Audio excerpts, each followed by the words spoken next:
आज की इस वीडियो को देखने के बाद और इस वेल्थ ट्रायंगल को समझने के बाद आप अमीर बनने के प्रोसेस को समझ पाओगे और आज से उस रास्ते पे चलना शुरू कर दोगे। क्या है ये वेल्थ ट्रायंगल? तीन चीजें हैं इसमें: माइंडसेट, प्लानिंग और वेल्थ क्रिएशन। वेल्थ का यही ट्रायंगल है। प्रॉब्लम यह है कि लोग तीनों एरियाज को नहीं समझ रहे। कोई सिर्फ प्लानिंग को समझ रहा है, कोई सिर्फ वेल्थ क्रिएशन की वीडियोस देखता जा रहा है, कोई सिर्फ माइंडसेट पे काम कर रहा है। होता क्या ना, आपने वेल्थ क्रिएशन को तो समझ लिया, आपको आइडिया हो गया कि वेल्थ क्रिएशन कैसे करनी है, लेकिन माइंडसेट नहीं है। अगर सोच नहीं है तो आदतें बन नहीं पाती, कंट्रोल हो नहीं पाता, सोचते रह जाते, एक्शन ले नहीं पाते और जिंदगी निकल जाती है। कुछ लोग माइंडसेट पे काम कर लेते हैं, प्लान बना लेते हैं, लेकिन पता ही नहीं है पैसा कैसे बनाना है, तो वेल्थ क्रिएट नहीं होगी, मल्टीप्लाई नहीं होगी। इसलिए वेल्थ ट्रायंगल जरूरी है। 17 की एज पे मैंने कमाना शुरू किया था और 27 की एज तक मेरे पास इनकम तो आती थी हर महीने, पर वेल्थ नहीं बन पा रही थी। फिर जब अमीर लोगों के सर्कल में आया, उनके साथ उठना बैठना शुरू किया, बुक्स पढ़ी, ट्रेनिंग्स ली, तो मैं समझ गया कि वेल्थ ट्रायंगल कितना जरूरी है। माइंडसेट को, प्लानिंग को और वेल्थ क्रिएशन को आपस में बैलेंस करना कितना जरूरी है। और आज आप भी इस वेल्थ ट्रायंगल को समझकर वेल्थ क्रिएट कर पाओगे, अपने ड्रीम्स को पूरा कर पाओगे। तीनों एरियाज के 6 यानी कि 18 मनी रूल्स आपको इस वीडियो में मिलेंगे। इस एक वीडियो को देखने के बाद आपको कोई और वीडियो देखने की जरूरत नहीं पड़ेगी। कंप्लीटली आपको क्लियर हो जाएगा पैसा कमाना, पैसा बनाना, पैसा संभालना, पैसा मल्टीप्लाई करना। इस वेल्थ ट्रायंगल से आप खुद को फाइनेंशियली इंडिपेंडेंट बना पाओगे, क्योंकि आप जानते हो कि पैसा कितना पावरफुल है।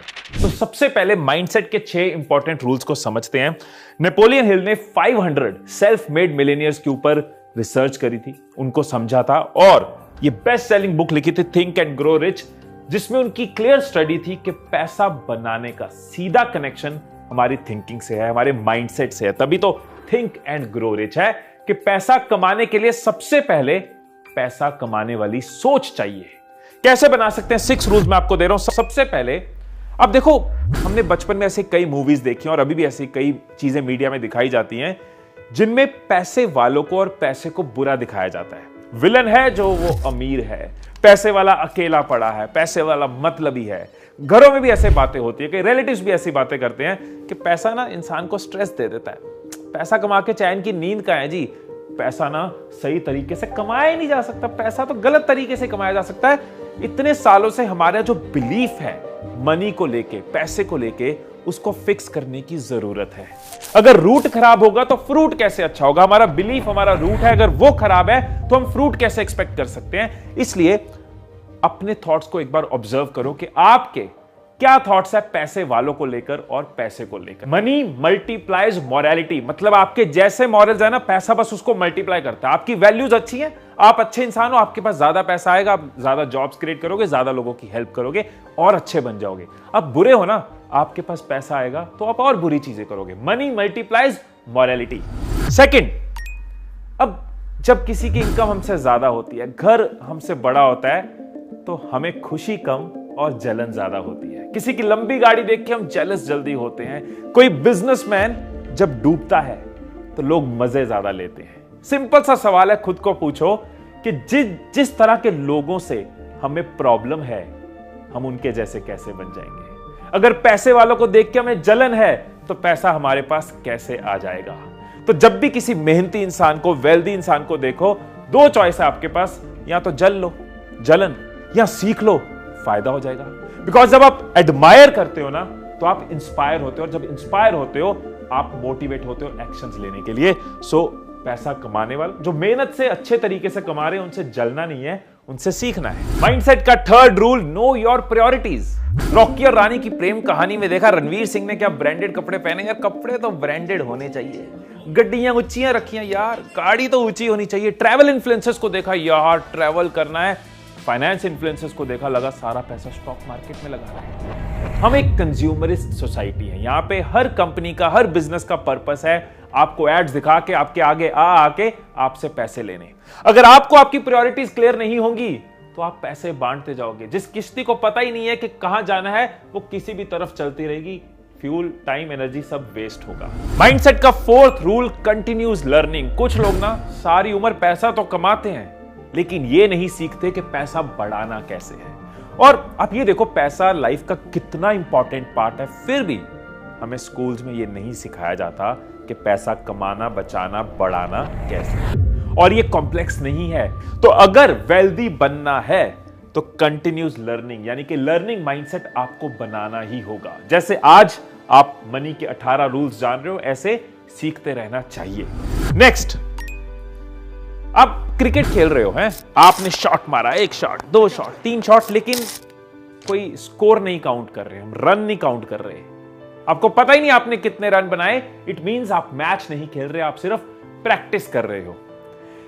एक चीज जो मैं हर महीने करता हूं और मैंने देखा है वेल्दी लोगों की ये हैबिट होती है, इसीलिए मैंने बनाई है, मैं महीने में 1 दिन निकालता हूं, मैं उसको कहता हूं मनी मुलाकात। 1 दिन 1-2 घंटे महीने में निकालने हैं और उस दिन देखना है कि मेरी फाइनेंसिस कहां स्टैंड कर रही हैं, गोल से मैच कर रहे हैं, नहीं कर रहे, कोई ऐसा लीकेज तो नहीं है जो ठीक करने वाला है। एक बड़ा अच्छा कॉन्सेप्ट मैंने टी हाव की बुक में पढ़ा था कि वेल्दी लोग ना ये नहीं देखते कि उनकी इनकम कितनी आ रही है, वो ये देखते हैं उनकी नेटवर्थ कितनी है। महीने में 1 दिन बैठ के ये देखो नेटवर्थ कितनी बड़ी, क्योंकि इनकम बढ़ती जा रही है, खर्चे बढ़ते जा रहे हैं, तो आप अमीर नहीं बन रहे, लेकिन नेटवर्थ बढ़ रही है तो आप अमीर बन रहे हो।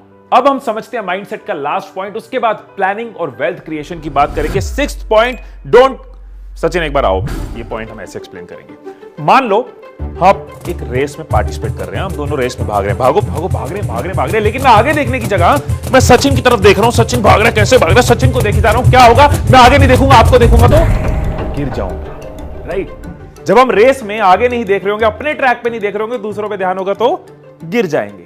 आप बैठो, मैं एक्सप्लेन करता हूं। इसी तरह से ना बहुत बार हम दूसरों के साथ कंपैरिजन करते रहते हैं और हमें लगता है कुछ हो नहीं रहा, स्ट्रेस होते रहते हैं और कहीं पहुंच नहीं पाते। दूसरों की 20 सेकंड की स्टोरी देख के अपनी जिंदगी की पूरी स्टोरी से कंपेयर कर रहे हैं और परेशान हो रहे हैं। वेल्थ की डेफिनेशन, अमीरी की डेफिनेशन सबकी अपनी है और आपकी अपनी होनी चाहिए। किसी के लिए बैंक बैलेंस है, किसी के लिए फ्रीडम ऑफ टाइम है, किसी के लिए लग्जरी है और किसी के लिए वो सिर्फ एक एक्सपीरियंस का तरीका है। आज मेरे पास बिल्डिंगें हैं, प्रॉपर्टी है, बैंक बैलेंस है, बंगला है, गाड़ी है, क्या है तुम्हारे पास? मेरे पास मां है। आपकी जो डेफिनेशन है, आपको उसकी तरफ जाना है, अपने पास से कंपेयर करना है, दूसरों से कंपेयर करने में नुकसान ही होगा। अब वेल्दी माइंडसेट के 6 रूल्स तो आपको पता है। नेक्स्ट ट्रायंगल की लेग पे चलते हैं, जो है प्लानिंग। प्लानिंग का पहला रूल, बैलेंस्ड बजट ब्लूप्रिंट। अब हमें ना हर तरह की एडवाइस मिलती है। कोई कहता है भाई स्टारबक्स की इतनी महंगी कॉफी मत पियो, पैसा म्यूचुअल फंड में डाल दो। कोई कहता है महंगी गाड़ी मत लो, पैसा इन्वेस्ट कर दो। अगर हर विश को दबाते गए तो मायूस जिंदगी जीने का फायदा ही क्या है? उदास होकर जी रहे हैं, कुछ कर नहीं रहे, उस जिंदगी का फायदा क्या है? ऐसा नहीं है कि वेल्दी लोग अपनी इच्छाओं को दबा के चलते हैं, ऐसा तो नहीं है कि वो खर्चे नहीं करते, वो एक्सपीरियंसेस नहीं लेते, उल्टा शायद सबसे ज्यादा लेते हैं, लेकिन उनके पास एक ब्लूप्रिंट होता है। अच्छी से अच्छी बिल्डिंग पहले ब्लूप्रिंट बनता है, फिर ही बिल्डिंग अच्छी बनती है। तो हमें भी ब्लूप्रिंट क्लियर होना चाहिए। मैं आपको एक्सप्लेन करता हूं मैं क्या कहना चाह रहा हूं, कैसे हम खुश भी रह सकते हैं और अमीर भी बन सकते हैं। कई तरह के ब्लूप्रिंट्स हो सकते हैं, मोस्ट कॉमन आपको एक्सप्लेन कर रहा हूं और मैं कभी नहीं कहूंगा कि आप मेरे हिसाब से चलो, मैं कहूंगा आप अपना बनाओ, लेकिन समझ लो, उसके बाद अपना बनाओ। सिंपल एक्सप्लेनेशन दे रहा हूं आपको।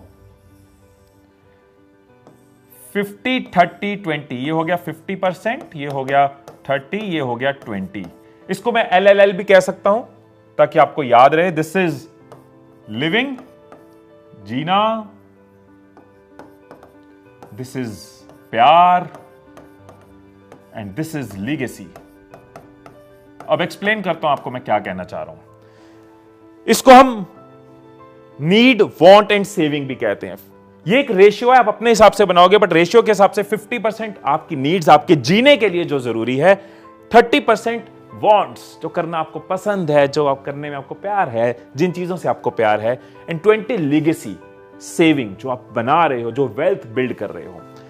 ये आपकी सिचुएशन टू सिचुएशन वेरी करेगा। अगर आपने अभी कमाना शुरू किया है और आपके ऊपर ज्यादा फैमिली की रिस्पॉन्सिबिलिटीज नहीं है, तो आपके बेसिक्स शायद मेट हैं, तो आप ज्यादा सेव कर सकते हो, ज्यादा वांट्स भी पूरी कर सकते हो, आप सेविंग बढ़ा सकते हो। आपके ऊपर बहुत रिस्पॉन्सिबिलिटीज, आप वांट्स कम कर सकते हो, सेविंग और नीड्स के ऊपर ज्यादा स्पेंड कर सकते हो। आप अपनी रेशियो खुद बनाना, किसी के कहने पे मत सुनना। लेकिन ये जो लव है ना, इसमें आपको ये क्लियर हो कि आपको क्या पसंद है। किसी को हर वीकेंड बाहर जाना अच्छा लगता है, अपना पैसा उस पे लगाओ। किसी को साल में एक ट्रिप करनी है अच्छी सी, वो उस पे लगा ले। किसी को शूज का शौक है वो उस पे लगा ले, किसी को मोबाइल अच्छा चाहिए वो उस पे लगा ले। आप हर चीज नहीं कर सकते। अमीर से अमीर इंसान भी हर चीज नहीं कर सकता। अंबानी भी एक साथ 10 आइलैंड नहीं खरीद सकता। उसको भी सोचना पड़ता है कि इस साल कौन सा आइलैंड लेना है। मस्त जोक मारा रे। तो आपको जब अपना परसेंटेज क्लियर होता है ना कि मेरा इतना परसेंट मेरे विशेस के लिए है, मेरी वांट्स के लिए है, तो आप देखते हो आपको क्या पसंद है। जब ब्लूप्रिंट होता है तो आप सेव भी कर पाते हो और खुश भी रह पाते हो। जब मैं ग्रेट बैरियर रीफ एक्सपीरियंस करने गया तो उन्होंने हमें इतने बड़े पैसिफिक ओशन में उसके बीच में छोड़ दिया, लेकिन डर क्यों नहीं लग रहा था? क्योंकि लाइफ जैकेट पहनी हुई थी, जिसकी वजह से हमें सेफ्टी फील हो रही थी, कॉन्फिडेंस फील हो रहा था। और यही काम हमारी वेल्थ क्रिएशन की जर्नी में इमरजेंसी फंड्स करते हैं, जो हमें एक बहुत स्ट्रॉन्ग कॉन्फिडेंस देते हैं, जिसके बेस पे हम रिस्क ले पाते हैं, वेल्थ क्रिएट कर पाते हैं। कोविड में हम सबने इसकी इंपॉर्टेंस देखी है। कोविड के टाइम पे अचानक लोगों की जॉब गई, अचानक बिजनेस हिल गए, और जिन लोगों के पास इमरजेंसी फंड्स नहीं थे उनकी पूरी लाइफ हिल गई। किसी ने सही कहा है कि जो दूसरों की बचत करने का मजाक उड़ाते हैं, जो दूसरों की बचत करने का मजाक उड़ाते हैं, वही लोग मजबूरी में दूसरों के आगे हाथ फैलाते हैं। तो आपके पास आपके इमरजेंसी फंड्स होने चाहिए। कितने होने चाहिए सबके केस में अलग है। अगर आपके एक ऐसी स्किल है जिसकी जॉब इजीली मार्केट में मिल जाती है, इतना डिले नहीं होता, तो आप मिनिमम 3 to 6 मंथ्स का आपके पास इमरजेंसी फंड्स होना चाहिए।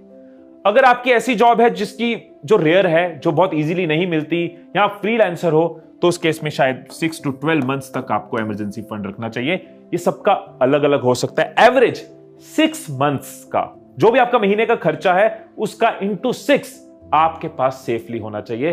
फिर आप कॉन्फिडेंटली वेल्थ क्रिएशन की जर्नी पे चल पाते हो। किसी भी चीज को अगर इंप्रूव करना है तो उसका पहला स्टेप क्या होगा? पहला स्टेप होगा उसको मेजर करना। हम उन्हीं चीजों को इंप्रूव कर सकते हैं जिनको हम मेजर कर पाते हैं, चाहे वो बाइसेप हो, चाहे वो हमारा पैसा हो। अगर पैसे को बढ़ाना है तो पहले हमें पता होना चाहिए हमारा पैसा कहां जा रहा है। वो मेजरमेंट होनी चाहिए। फंडामेंटल ट्रूथ है, किसी ने सही कहा है, measurement is the first step towards improvement. Improve करना है तो फर्स्ट स्टेप मेजरमेंट है। अब यहां पे आपका सवाल होगा, एक एक रुपए का हिसाब रखे क्या? एक एक चीज लिखे क्या? कितना टाइम उसमें चले जाता है, रह नहीं जाता? ऑफ कोर्स फिर आपको मनी नहीं करेगा क्योंकि रह जाएगा। सो मैं यहां पे ये सजेस्ट करता हूं कि एक एक रुपए का हिसाब मत रखो, लेकिन एक सर्टेन अमाउंट, कि इस अमाउंट के ऊपर के खर्चे मैं जरूर लिखूंगा। इस अमाउंट के ऊपर जो खर्चे होते हैं उनसे मेरी हिसाब को फर्क पड़ सकता है, और वो एक्सपेंसेस आप जरूर ट्रैक करो। कुछ टाइम अगर आप ट्रैक करोगे ना, आपको आइडिया हो जाएगा कि आपका स्पेंडिंग हैबिट्स क्या है, कहां पे स्कोप है बचाने का, कहां पे स्कोप है इन्वेस्ट करने का। तो टोटल 9 रूल्स आप समझ चुके हैं। प्लानिंग के 4th रूल पे अब हम चलते हैं, be a mindful spender. Warren Buffett ने बहुत अच्छी बात कही थी नहीं, मतलब हो सकता अभी भी कहते हो, क्या पता कई बार कहते हो, if you buy things you do not need, you will have to sell things you need. क्या बोल जाते हैं ना ये लोग, ये कई बार एक लाइन में मतलब पूरी जिंदगी की समरी है। अगर आप वो चीजें खरीद रहे हो जिसकी आपको जरूरत नहीं है, हो सकता है आपको वो चीज बेचनी पड़े जिनकी आपको जरूरत है। इसीलिए ये पॉइंट है कि माइंडफुल स्पेंडर बनो। देखो आज की डेट में ऑनलाइन एड्स आ रहे हैं, इतने कमर्शियल्स हैं, इतना सारा मीडिया हमारे आसपास है कि हम कई बार इमोशनली परचेज कर जाते हैं, कई बार बह जाते हैं, और अगर हम बह गए तो पैसे में पीछे रह गए। 2 रूल्स आपके काम आ सकते हैं अगर आप खर्च कर जाते हो, बाद में लगता नहीं करना चाहिए था। पहला है लिस्ट। मॉल जा रहे हो, लिस्ट बना के जाओ। ग्रोसरी शॉपिंग करने जा रहे हो, लिस्ट बना के जाओ। ऑनलाइन शॉपिंग करने जा रहे हो, पहले लिस्ट बना लो, ये चीजें खरीदनी है, ताकि बह ना जाएं और रह ना जाएं। और दूसरा टिप एक और दे रहा हूं, वो है कूलिंग पीरियड। यानी कि अगर कोई चीज आपको लग रहा है आपने खरीदनी है, तो खुद को एक मिनिमम टाइम दो कि मैं कोई भी डिसीजन लेने से पहले, कोई भी परचेज करने से पहले 24 घंटे खुद को दूंगा या दूंगी। आज अगर कोई चीज लग रहा है ऑनलाइन ले लेते हैं, चीज बड़ी अच्छी, शूज बड़े अच्छे, वेट, कल डिसीजन, कल बाइंग करेंगे। इससे कई बार आपको नजर आएगा उस वक्त सिर्फ आप किसी एड से कन्विंस हो गए थे, किसी इमोशनल फैक्टर से हो गए थे, कंपैरिजन में कन्विंस हो गए थे। और अगर चीज और महंगी है तो और टाइम दो, बहुत महंगी है तो महीना दो खुद को, लेकिन लिस्ट बनाना और कूलिंग पीरियड से आप माइंडफुल स्पेंडर बन जाओगे। धुआं जो है ना, वो धूप का भी होता है और सिगरेट का भी होता है, लेकिन हर धुआं बुरा नहीं होता। इसी तरह से हर कर्ज बुरा नहीं होता। Robert Kiyosaki, rich dad poor dad के ऑथर, कहते हैं there are good debts and there are bad debts. जरूरी नहीं हर कर्जा बुरा हो, हमें समझ होनी चाहिए कौन सा कर्जा हमारे लिए बहुत बुरा है। फॉर एग्जाम्पल गुड डेब्ट्स आपके कौन से हो सकते हैं? अगर आपने कोई होम लोन लिया, उस घर को आपने एयरबीएनबी पे डाल दिया या आपने रेंटल पे डाल दिया, या फिर उस घर से आप उसकी अप्रिसिएशन हो रही है, आपका एसेट बिल्ड हो रहा है। आपने बिजनेस के लिए लोन लिया, आपने एजुकेशन के लिए लोन लिया जिससे आप अच्छी जॉब कर पा रहे हो, अच्छा बिल्ड कर पा रहे हो, अपनी स्किल बिल्ड कर पा रहे हो, ये आपके गुड लोन्स हो सकते हैं अगर उसकी रिटर्न्स आपके लिए अच्छी हैं, अगर आपकी वेल्थ, स्किल, नॉलेज बढ़ाती है। और बैड लोन कौन से हो सकते हैं कि आपकी सैलरी इतनी है नहीं लेकिन आईफोन आपने ईएमआई पे ले लिया, इनकम जोड़ी नहीं हुई, पैसे जोड़े नहीं हुए, लेकिन कार हमने लोन पे ले ली, या फिर क्रेडिट कार्ड का अपना बिल बढ़ाते जा रहे हैं। अब हम लास्ट पॉइंट समझते हैं, उसके बाद वेल्थ क्रिएशन पे आते हैं। और वेल्थ क्रिएशन के लिए ये बहुत इंपॉर्टेंट पॉइंट है, have financial goals. Stephen Covey की बुक, बहुत ही शानदार book, the 7 habits of highly effective people, उसमें एक पॉइंट है, begin with the end in mind. हर जगह ये एप्लीकेबल है। बिना नक्शे के घर कैसा बनेगा, इसी तरह से बिना गोल्स के आप वेल्थ क्रिएट नहीं कर पाओगे। आपके पास एटलीस्ट 2 तरह के गोल्स आपको क्लियर होने चाहिए। एक है आपके लॉन्ग टर्म फाइनेंशियल गोल्स और एक है आपके शॉर्ट टर्म फाइनेंशियल गोल्स। जब आपको लॉन्ग टर्म क्लियर होते हैं, फॉर एग्जांपल मुझे फाइनेंशियल फ्रीडम अचीव करना और मेरा लॉन्ग टर्म फाइनेंशियल गोल है कि मेरे पास 1 करोड़ का कैपिटल हो जिससे मैं फाइनेंशियली आजाद हो जाऊं, ये 10 साल 15 साल में मुझे अचीव करना है। इससे आपको क्लियर होगा शॉर्ट टर्म फाइनेंशियल गोल कि मुझे अगले 3 साल में कितना कैपिटल जोड़ना है। इससे आपको क्लियर होगा मैं कितने की गाड़ी ले सकता हूं। इससे आपको क्लियर होगा मैं किस तरह की वेकेशन कर सकता हूं। जब आपका लॉन्ग टर्म गोल होता है, आपके पास शॉर्ट टर्म गोल होते हैं, तभी आप वेल्थ क्रिएशन की प्लानिंग को एग्जीक्यूट कर पाते हो। तो अब हम आगे अपने वेल्थ ट्रायंगल को समझने के 3rd फेज में, जो है वेल्थ क्रिएशन। जरूरी नहीं है कि जिसको पैसा कमाना आता है उसको पैसा बनाना आता है। और मैं मानता हूं कि अगर किसी की इनकम चाहे 1000 रुपए महीना हो या 10 लाख रुपए महीना हो, उसको वेल्थ क्रिएशन जरूर समझनी चाहिए। पहला पॉइंट, डोंट इग्नोर इन्फ्लेशन। अब ये देखो, 1947 में जब हमारा देश आजाद हुआ था तो पेट्रोल की प्राइस थी 27 पैसे, 2013 में वो होगी 65 रुपीज और आज की डेट में अराउंड 100 रुपीज है। एवरेज 6% हर साल महंगाई बढ़ रही है। तो अगर आपका पैसा घर में पड़ा है तो वो घट रहा है, और अगर वो बैंक में भी पड़ा है तो वो इन्फ्लेशन से लड़ नहीं पा रहा। इन्फ्लेशन एवरेज 6% हर साल है। इसीलिए हमें यह समझना है कि अपने पैसे को कैसे इन्वेस्ट करें, कैसे वेल्थ क्रिएट करें कि हमारा पैसा घटे ना बढ़े। और 2 तरीके हो सकते हैं, एक है कि कोई बिजनेस करना, बिजनेस में इन्वेस्ट करना, और दूसरा है कुछ पैसिव साइड इन्वेस्टमेंट्स करना।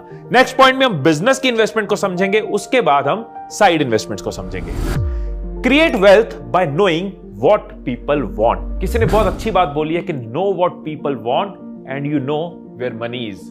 ये जान लो कि लोगों को क्या चाहिए, तो आपने ये जान लिया कि पैसा कहां है। लोगों को क्या चाहिए, सिंपल फंडामेंटल आपसे शेयर करता हूं।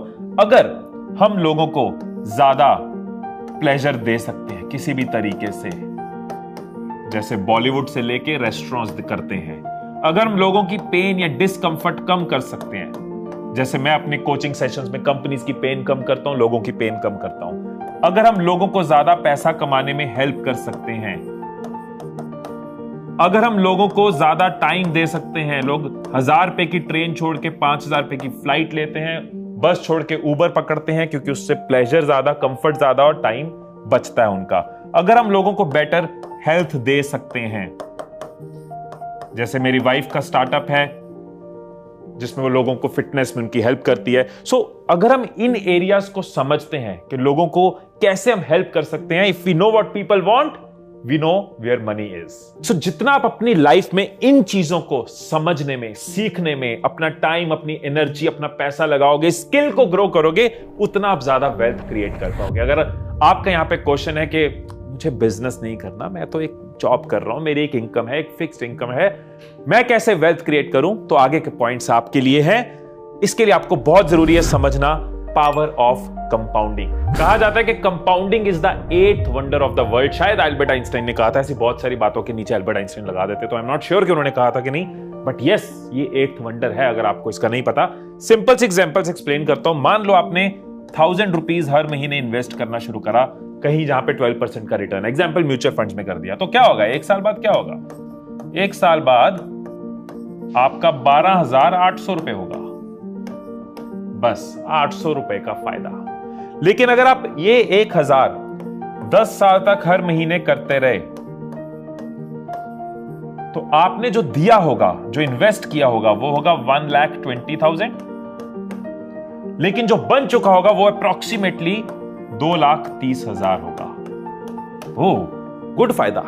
लेकिन यही चीज अगर आप 20 साल तक करते हो तो आपने जो इन्वेस्ट किया होगा वो होगा 2,40,000, लेकिन बन चुका होगा अराउंड 10 लाख,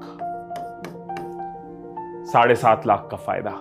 और जब आप हर महीने इनकम आपकी जब हर साल ग्रो हो रही है तो आप 1000 का 2000 कर देते हो, कुछ साल बाद 3000 कर देते हो, तो ये करोड़ में जाना शुरू हो जाता है। ये कंपाउंडिंग जो है ना, ये कुम्हार के चक्कर की तरह शुरू में स्लो घूमता है, स्लो घूमता है, स्लो घूमता है, लेकिन जब मोमेंटम आ जाता है, जब स्पीड आ जाती है तो मल्टीप्लिकेशन होती है। जितना जल्दी इसको समझ लें उतना जल्दी वेल्थ क्रिएशन स्टार्ट हो जाती है। अब अगले पॉइंट पे चलते हैं। जब एक फार्मर 3-4 तरह की फसल उगाता है तो हो सकता है किसी फसल में नुकसान हो, बहुत अच्छी ना रहे, और किसी फसल में बहुत प्रॉफिट हो जाए, तो उसका रिस्क मैनेज हो जाता है। यही चीज हमें इन्वेस्टमेंट में करनी चाहिए। हमें अपनी इन्वेस्टमेंट अलग अलग तरीके से डाइवर्सिफाई करनी चाहिए। यह आपके ऊपर है। म्यूचुअल फंड्स में कर सकते हो, अगर स्टॉक्स की नॉलेज रखते हो तो स्टॉक्स में कर सकते हो, पीपीएफ, रियल एस्टेट, जो भी आप बनाना चाहो अपना पोर्टफोलियो, लेकिन डाइवर्सिफाई करो। एक ही जगह सब मत डाल दो। Don't put your all eggs in one basket. अब यहां पे आपका अपना इंटरेस्ट हो सकता है, किसी को रोलर कोस्टर पसंद है, रिस्क लेने पसंद है, और किसी को शांति की बोट राइड पसंद है। तो आप कितना रिस्क ले सकते हो? आप यंग हो, आपके ऊपर बहुत रिस्पॉन्सिबिलिटीज नहीं है, तो हाई रिस्क वाली चीजों में आप ज्यादा इन्वेस्ट कर सकते हो। आपकी एक स्टेबल एज है, आपके ऊपर रिस्पॉन्सिबिलिटीज है, तो आप लो रिस्क में अपनी इन्वेस्टमेंट ज्यादा करो, बट डाइवर्सिफाई जरूर करो। 1965 वक्त मूवी का आशा भोसले का एक गाना था, अनजाने सायों का राहों में डेरा है, अनदेखी बाहों ने हम सबको घेरा है, आगे भी जाने ना तू, पीछे भी जाने ना तू। कि लाइफ में कई बार अनप्रेडिक्टेबल मूवमेंट्स होती हैं, और उन अनप्रेडिक्टेबल मूवमेंट्स का क्या कोई प्रेडिक्टेबल सॉल्यूशन है? अब पुराने जमाने में जो हम सुनते थे, जो सुनते आए हैं, जो मैंने अपने ग्रैंड पेरेंट्स से भी सुना, कि लाइफ में कभी भी इमरजेंसी आ सकती है, पैसे बचा बचा के चलो, सेविंग्स रखो उस चीज के लिए। कभी कोई मेडिकल इमरजेंसी हो सकती है, कभी कोई लाइफ की इमरजेंसी हो सकती है, तो पीछे से फैमिली का क्या होगा। और एक तरीका था कि पैसे जोड़ते रहो इमरजेंसीज के लिए, जिस वजह से लोग इन्वेस्ट नहीं कर पाते थे, पैसा घर पे रखते थे, बैंक में रखते थे, और पड़ा पड़ा पैसा तो खट जाता है। वो हमने समझ लिया इन्फ्लेशन के साथ। और इस चीज में एक बहुत शानदार चीज है जो मैंने नोटिस किया है, जितने वेल्दी लोगों को मैं जानता हूं, जितने अमीर लोगों को जानता हूं, उन सबको मैंने देखा ये करते हैं, इसलिए मैंने भी ये करना शुरू किया और उसका बहुत बेनिफिट हुआ। अपने आप को इंश्योरेंस के साथ सेव करना। देखो, एक तरीका है कि कभी भी एक्सीडेंट हो सकता है, इसके लिए मैं 20-25 लाख जोड़ के बैठा हूं, 10-20 लाख में जोड़ के बैठा हूं। मेरे को कभी कोई प्रॉब्लम आ सकती है, पीछे से फैमिली को कुछ हो जाए, उसके लिए और बड़ा पैसा जोड़ के बैठा हूं। वर्सेस हमने एक इंश्योरेंस करवा ली, एक बेसिक अमाउंट देके इंश्योरेंस करवा ली, हमें वो पैसा जोड़ना नहीं पड़ेगा, हम वो पैसा इन्वेस्ट कर सकते हैं, डाइवर्सिफाई कर सकते हैं, वेल्थ क्रिएशन में लगा सकते हैं, बिजनेस में लगा सकते हैं। तो इंश्योरेंस एक तरह का आपका प्रेडिक्टेबल सॉल्यूशन है आपकी लाइफ की अनप्रेडिक्टेबल मोमेंट्स का।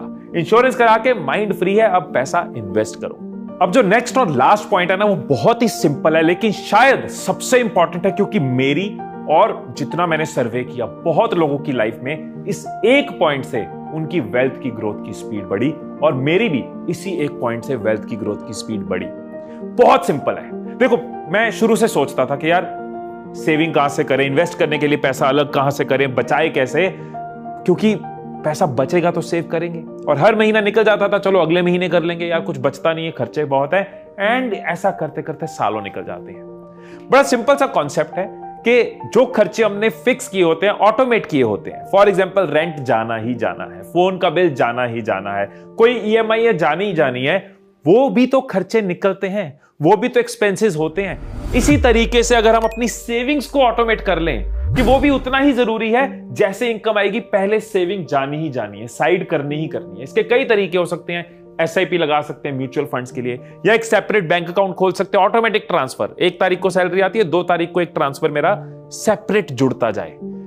तो यह सोचने की जगह कि अगर पैसा बच गया तो सेव कर लेंगे, उल्टा सोचो, पहले सेव करेंगे और जो बचा है उसमें अपनी वांट्स, अपने खर्चे, अपनी ऐश करेंगे। इससे होगा क्या, आप मार्केट में गए, आपको नजर आई यार ये चीज बड़ी अच्छी है, खरीद लेता हूं, इंपल्स बाइंग।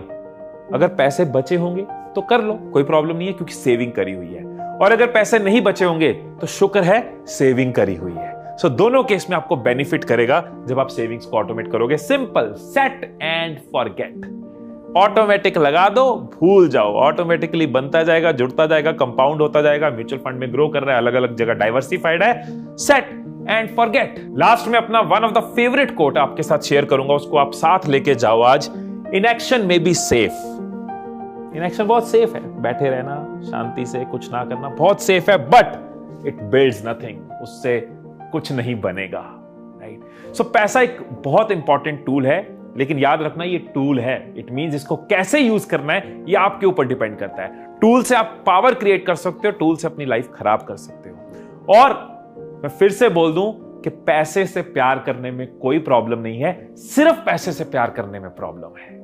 हम रिलेशंस को साइड कर दें, हम अपनी खुशी को साइड कर दें, हर चीज को साइड कर दें, पैसा सर पे चढ़ जाए, वो गलत है। लेकिन पैसे से प्यार करने में कोई प्रॉब्लम नहीं है। मुझे पता है पैसे की क्या वैल्यू होती है, हर उस इंसान को पता है जिसने वो दिन देखे हैं जब घर में पैसा नहीं होता। और यही कारण है कि मैं पिछले 11 साल से ऐसी वीडियोस बना रहा हूं जिससे आपको मेंटली एंड फाइनेंशियली ग्रो करने में मैं आपको हेल्प करूं। जो भी मैंने सीखा, जो भी एक्सपीरियंस किया, वो आप तक शेयर करता रहूं, और इसी कोशिश में मैं कई सालों से लगा हूं और आगे भी लगा रहूंगा। आपके सफर में हम सफर बन के साथ निभाता रहूंगा। वीडियो कैसी लगी कमेंट्स में जरूर बताना, और किन टॉपिक्स पे वीडियोस चाहिए वो भी बताना। फिर मिलेंगे अगली वीडियो में, तब तक खुश रहिए, खुशियां बांटते रहिए। I love you all.